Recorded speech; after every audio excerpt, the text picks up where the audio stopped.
Hola, soy Jesús Nieto Martínez, bienvenida, bienvenido. Seguimos con el curso de Teoría de Conjuntos 1. Vamos a hablar hoy de el axioma de elección.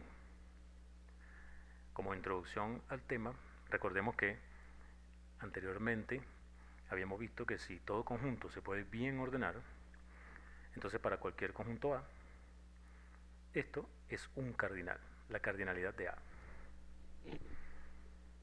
Número 2, si kappa y lambda son cardinales, entonces podemos definir perfectamente la exponenciación de cardinales.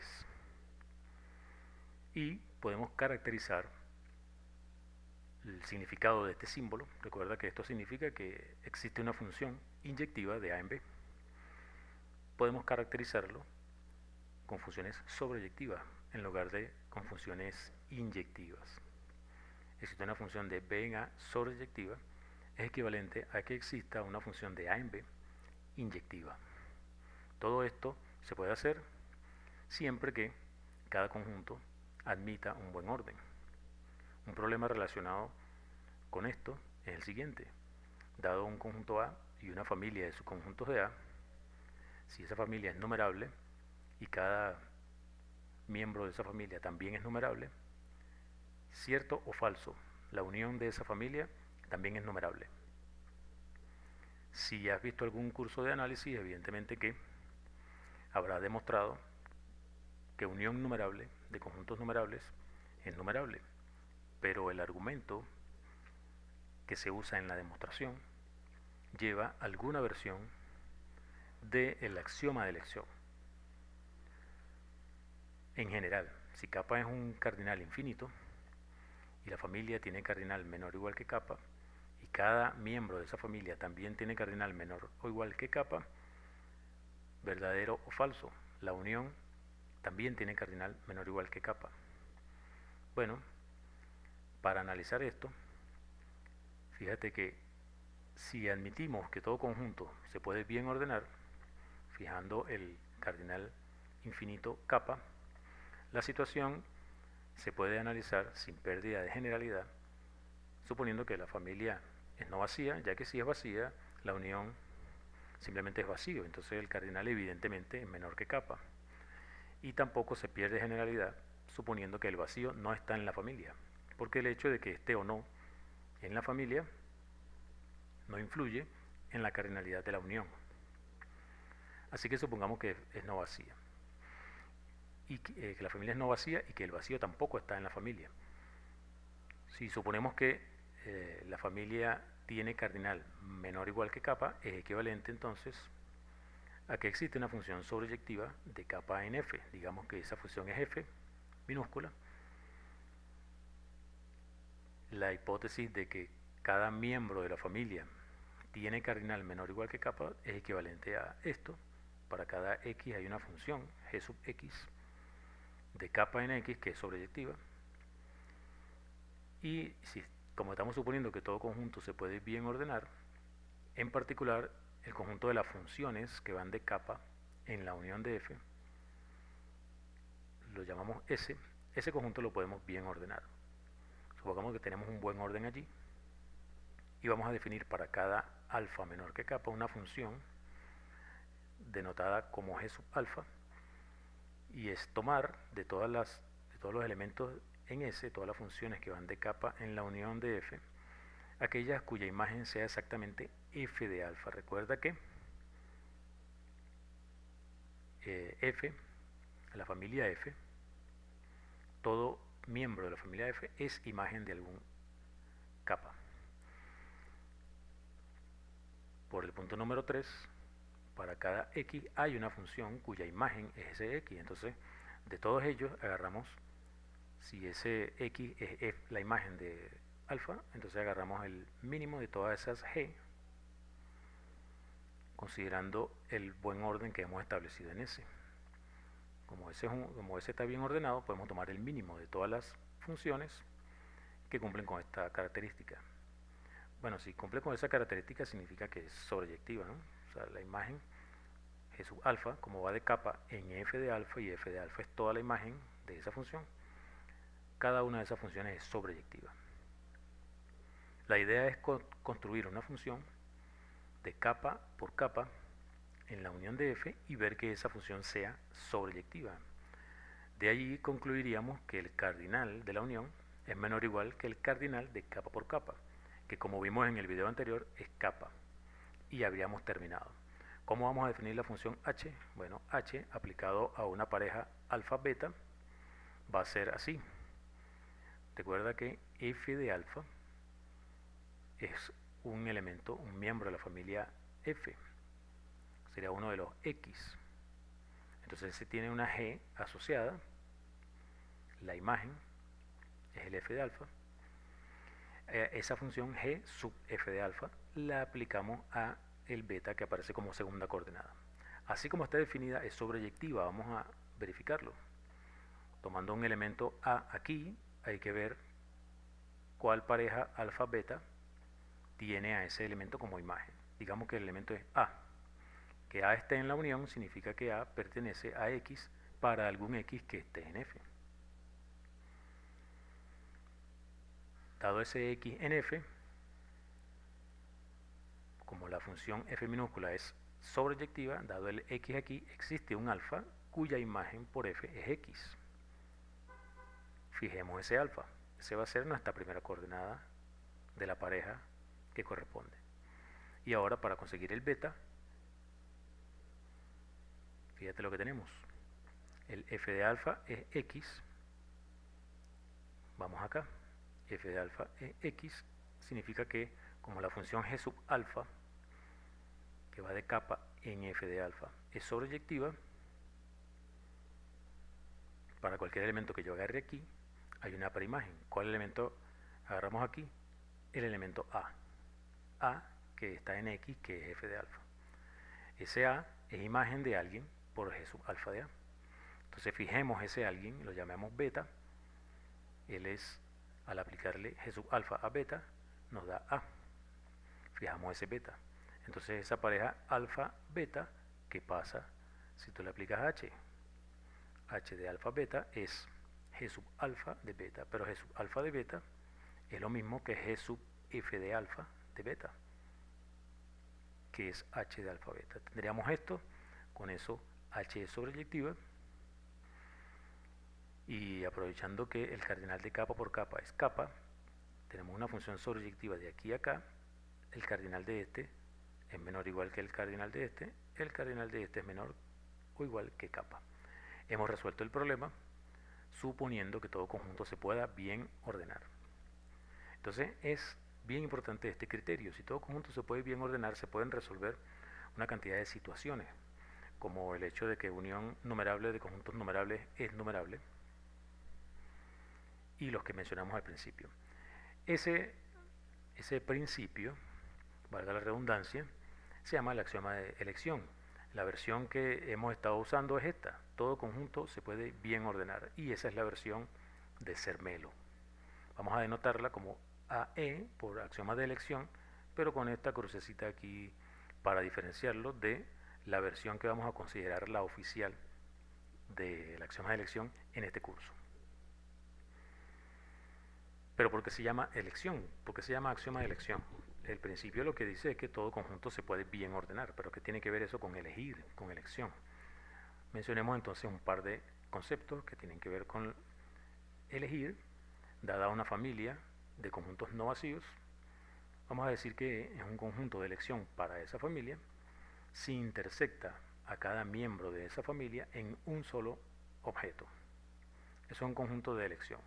Gráficamente, si cada uno de estos representa un miembro de la familia F, este conjunto representa a E, el conjunto de elección que estamos mencionando acá. E intersecta a este conjunto en este único elemento, intersecta a este en este único elemento, y así sucesivamente. Esto es un conjunto de elección para esta familia de conjuntos. Otro concepto es el de función de elección.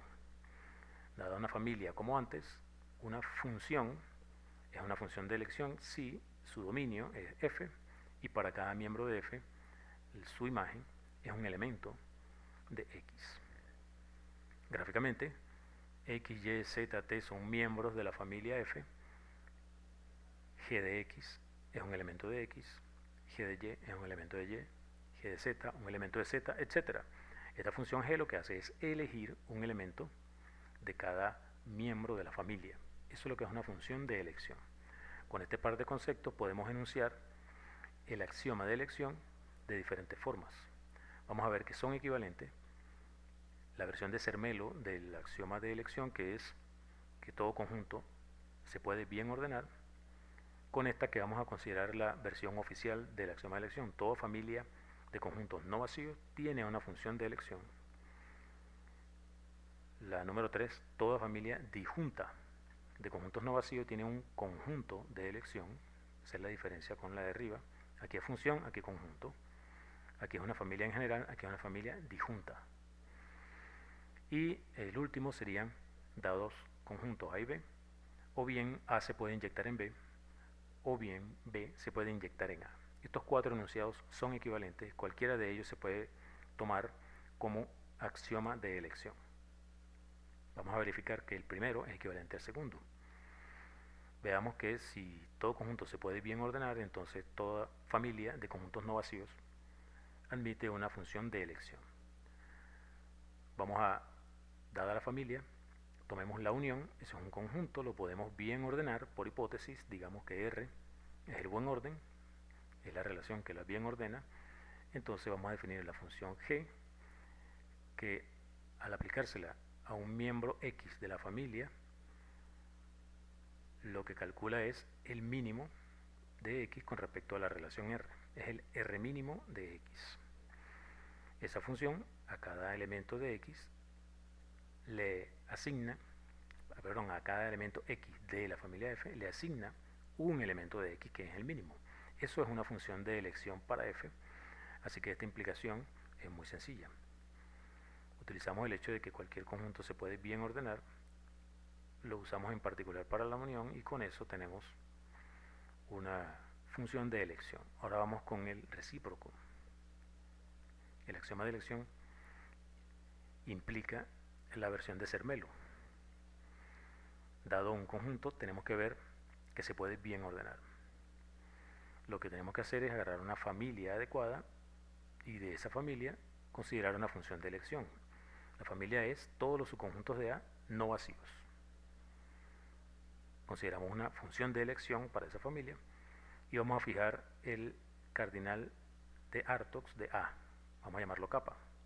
También vamos a fijar un objeto que no esté en A, vamos a llamarlo S, y con eso vamos a construir una función de kappa en A agregándole S. La definimos recursivamente. F de 0 simplemente va a ser la función de elección G aplicada en A. Eso me va a dar un elemento que está en A. Suponiendo que ya he definido para todos los predecesores de alfa las imágenes, entonces veo si dentro de A todavía hay objetos distintos de los ya definidos. O sea, si esto es no vacío, entonces le aplico la función de elección y eso me da un elemento de A. Pero si esto es vacío, entonces defino la función de la imagen de alfa por F como el elemento S que no estaba en A, que sería el de acá. De esa forma, recursivamente, tengo definida la función F de kappa en esta unión. Entonces, observa lo siguiente. ¿Qué pasa si F de alfa no es S? Quiere decir que a A le quito las imágenes de los predecesores de alfa, entonces esto es no vacío. Si beta es menor que alfa, F de alfa y F de beta son distintos, porque F de alfa está en A y no es ninguno de las imágenes de los predecesores de alfa. Por lo tanto, F de alfa y F de beta son distintos.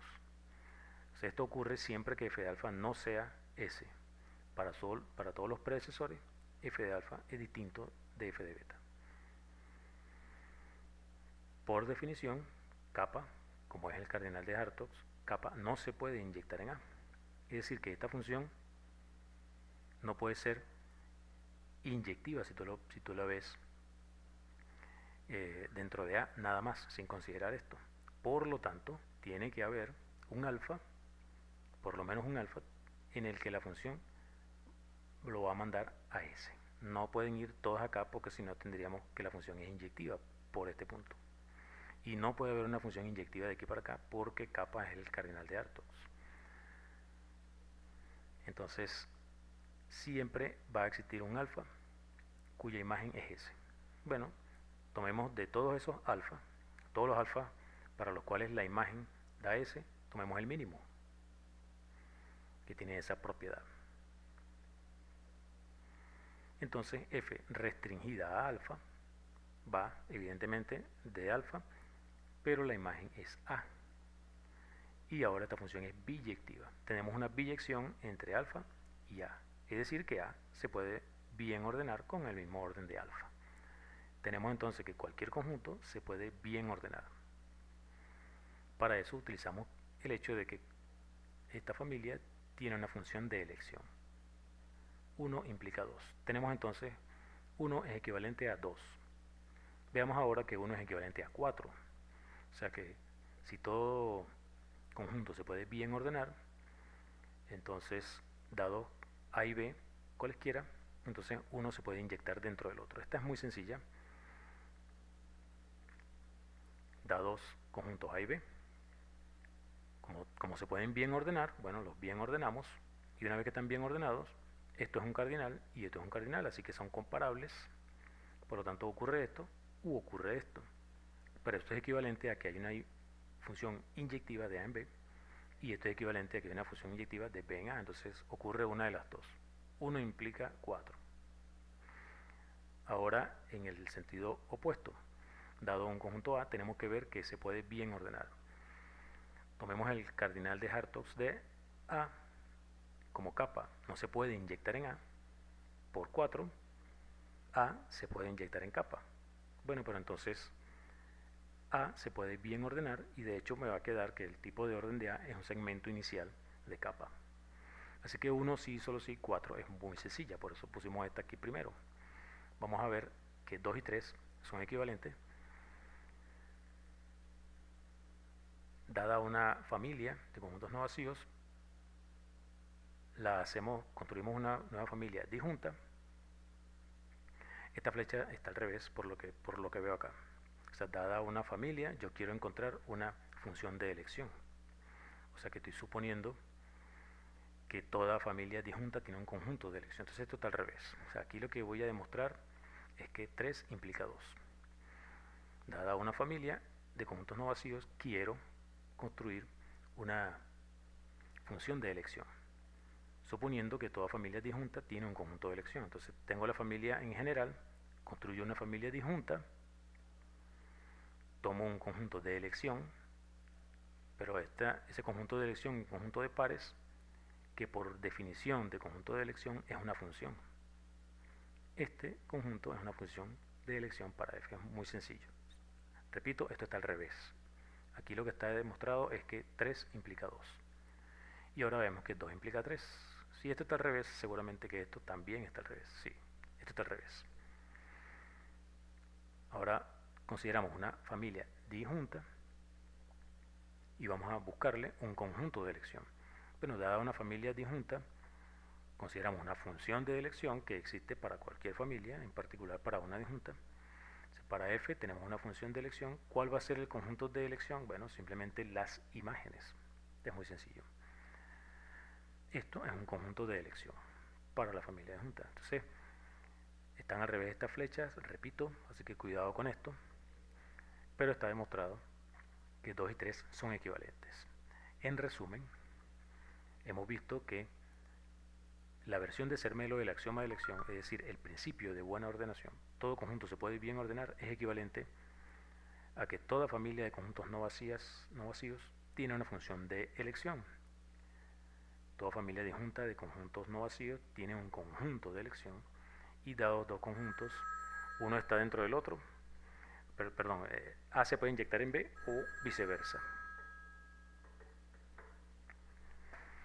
Todos son equivalentes. Cualquiera se puede tomar como el axioma de elección. Nosotros vamos a considerar el axioma de elección oficial, el número 2.